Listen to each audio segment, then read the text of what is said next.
Okay, so another problem, just to see how to apply all these concepts, these laws, these equations that we are learning to practical situations, application of knowledge. So let's invent a problem. I have drawn here an air gun. An air gun shoots a bullet. This is the bullet. Let's give some data here. Suppose that we know the pressure inside the gun and the volume of air inside the gun. So it's compressed air that has this energy to push the bullet that comes out at a certain speed and then hits a target. And then the target moves with a certain speed, which we have to find out, until it reaches a cliff of 20 meters, and from the cliff the target with the bullet inside falls. The target has a mass of 100 kilograms. We could pretend that this is the body of a man. And then we have a tank of water, 200 liters water, that absorbs all this energy, kinetic energy, gravitational potential energy and kinetic energy here, gravitational potential energy and kinetic energy both, because there is height and because there is speed. So then that falls into a tank, and then the tank is carried up back to the initial position at a height of 20 meters by a motor, an electric motor. And we can use physics here to calculate the speed of the bullet if we're interested in the combined velocity of the bullet and the target, the range at which the target falls, the change of temperature of the water in the tank. And we could also find out what kind of electric motor we need to do this work in a certain time. Let's say that you want this to be done in 60 seconds, right? The bucket, 200 liters bucket of water with the target inside must come back up and bring it to the original position. So this is the problem. And for some reason we want to know, I don't know, the fuse that we need to buy, the motor that we need to buy, practical applications of physics, right? Predict the change of temperature, predict where it will fall, and place a bucket. I mean, if this thing ends up working, and we could probably calculate all these things, then we see what the purpose of physics is, right? So these are the questions, right? The bullet hits the target. What is the velocity, combined velocity? What is the kinetic energy? Or what is the loss in kinetic energy? The block and the bullet slide to fall, all that. So let's go slowly. I'm not going to solve it, but I'm going to put here concepts of energy and concepts of power from the first matrix. The first matrix, power joules per second. Remember that power is energy divided by time. And let's see if we remember the laws.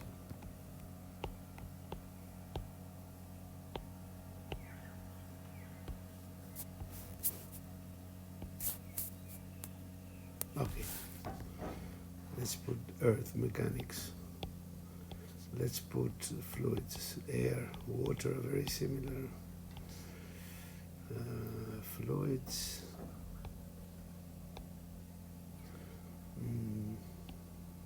Heat, if we need it, and electricity.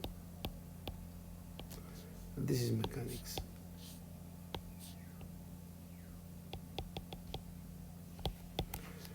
So energy was the variable multiplied by the gravitational potential, or mgh for the Earth, if we are on the Earth, which is the case of the problem. Power was, well, there was also the kinetic energy, 1/2 mv squared. This was also energy.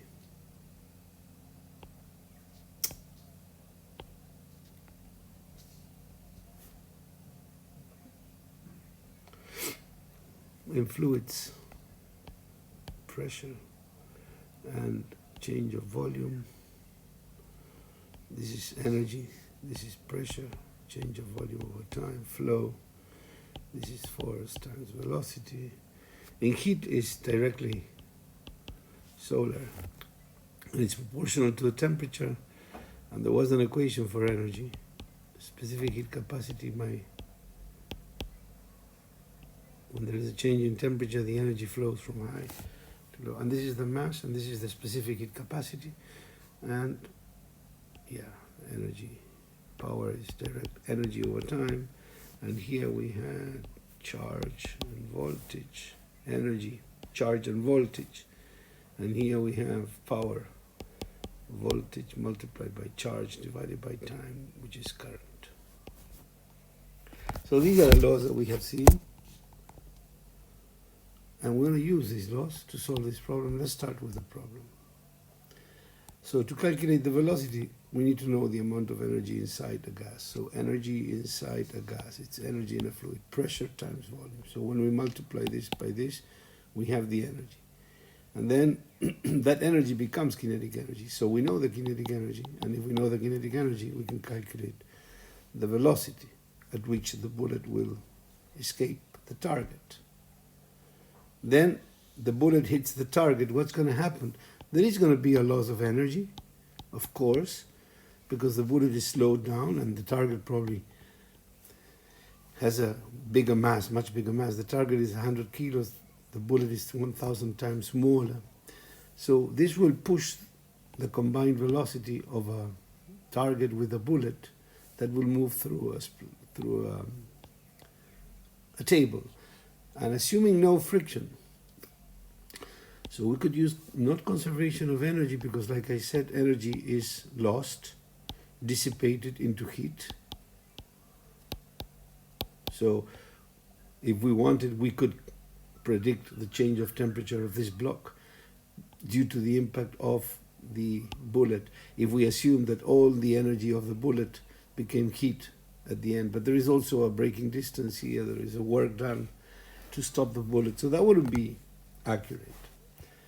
Now the combined velocity we could calculate assuming conservation of momentum. The momentum before the collision is equal to the momentum after the collision. The mass times the velocity of the bullet is equal to the total mass times the combined velocity. And this we know everything except for this. So we could calculate the velocity of this system that is moving without friction, and then reaching a cliff, and then we have a problem of, in x is uniform motion, velocity distance over time. In y, in this direction, there is an acceleration of 10 meters per square second going downwards, right? So this is going to increase the velocity at any point.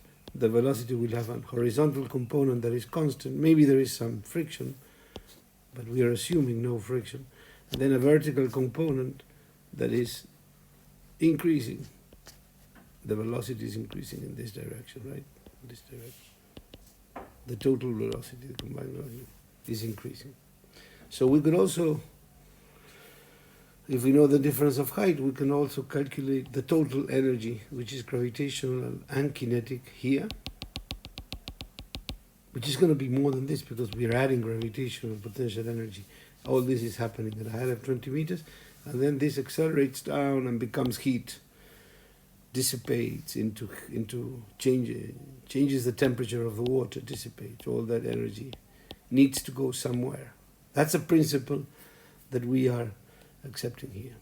So we're using only this formula so far, and this formula to see the transformation from gravitational to heat. Use these two laws. No need to use this yet. Well, yes, we use this to calculate the velocity. Okay, so, and the motor needs to do a certain work in a certain time. So we need to look at the amount of load that is going to be moved, the energy, which is going to be moved up here. So it's going to be all this mass, which is 100 kilograms times 20. So there's going to be an increase of potential energy of 20 meters times 200, I don't know, 2, 4, something like this, I don't know, I'm not sure. So it's 20 meters times 200, I think it was. divided by this time, divided by time to give you the power. So here we are using mechanical power, force and velocity, force multiplied by distance, weight multiplied by distance divided by height. Okay. And then to find the fuse here, we can use the power equation for electricity, because the motor is transforming electrical power into mechanical work, right? So assuming that the efficiency of the motor is 100%, then we could use this law to calculate, like, what power do we need, because we know the size of the motor is its power, right? So how many kilowatts do we need to buy for the motor? How big should the motor be in terms of power? How much work can a motor do in a certain period of time?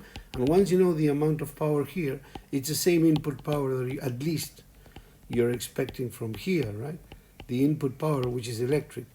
So a current is going to come from the live wire to the neutral wire, passing through the motor, and this current cannot be greater than the amount of current that the motor requires. So that's why we use a fuse. We use a fuse to protect the motor from overheating. So we're going to put a fuse to jump at the current that the motor is requiring, maximum current, power divided by voltage. So those are all the answers to this question. A problem to do, to enjoy. I have no idea about the results. You just put some numbers here. You know how many? Just put some numbers and see what happens. You could plan a spreadsheet to go from here directly to here, the fuse. This is the beauty of mathematics applied to nature. We can actually build things. We could have fun.